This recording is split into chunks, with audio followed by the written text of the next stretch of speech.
Devenir unifié par Kim Nataraja. La répétition fidèle du mantra nous conduit au silence, et tout au long de ses écrits, John Main insiste sur l'importance d'en faire personnellement l'expérience. Elle nous oblige à traverser le niveau des pensées et des images, le vacarme chaotique d'un esprit dévasté d'avoir été exposé à tant de futilité et de distraction. Il nous faut même affronter avec courage le premier niveau de notre inconscient personnel, où l'ego a déposé toutes les émotions du passé et qu'il ne pouvait pas alors exprimer, car elles allaient à l'encontre de notre besoin vital d'être accepté, aimé et estimé. Un niveau plus sombre de la conscience fait de peur et d'angoisse refoulée. Bien qu'on se sente souvent gêné ou déconcerté que des larmes, des sentiments de colère et d'irritation puissent au bout d'un moment émerger du silence de la méditation, leur libération hors de l'inconscient est une guérison. Maintenir les émotions refoulées demande beaucoup d'énergie et un grand nombre d'entre elles l'ont été pendant longtemps. C'est pourquoi, si souvent, nous nous sentons mieux quand nous acceptons de les laisser remonter et quand nous reconnaissons qu'elles étaient des réactions justifiées en leur temps. Mais on est maintenant, et c'était alors. Leur émergence est un don, une grâce accordée par le Christ qui demeure en nous.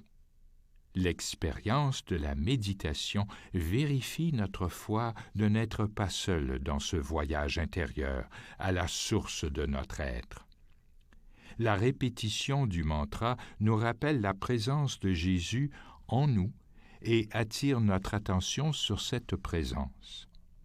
Dans Moment of Christ, John Main souligne que, sur le chemin de la méditation, notre guide est Jésus, l'homme pleinement réalisé, l'homme entièrement ouvert à Dieu.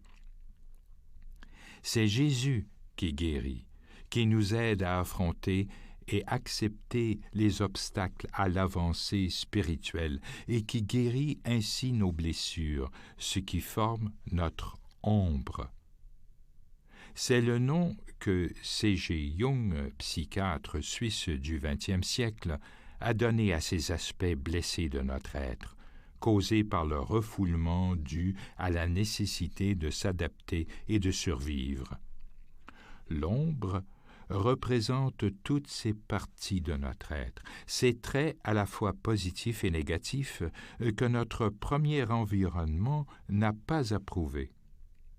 Devenir unifié ne signifie pas devenir parfait, avec seulement des bons côtés. Cela signifie accepter tous les aspects à la fois négatifs et positifs de notre être.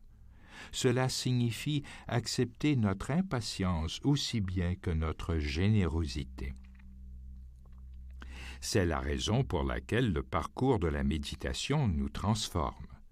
Il nous fait passer des blessures à la guérison, à la plénitude de la vie.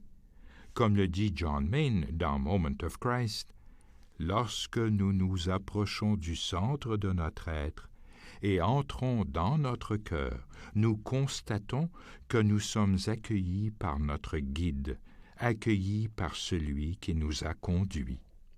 Nous sommes accueillis par la personne qui appelle chacun de nous à la plénitude de notre être.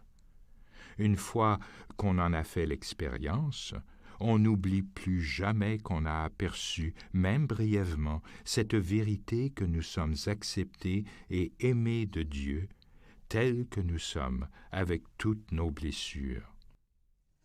Cela change toute notre vie et nous permet de répondre à l'invitation et à notre destinée, de mettre notre vie en harmonie complète avec cette énergie divine. Citation de John Main, Way of Unknowing. Notre façon d'être dans le monde est alors fondée sur l'amour et le pardon, et nous n'agissons plus à partir de nos blessures.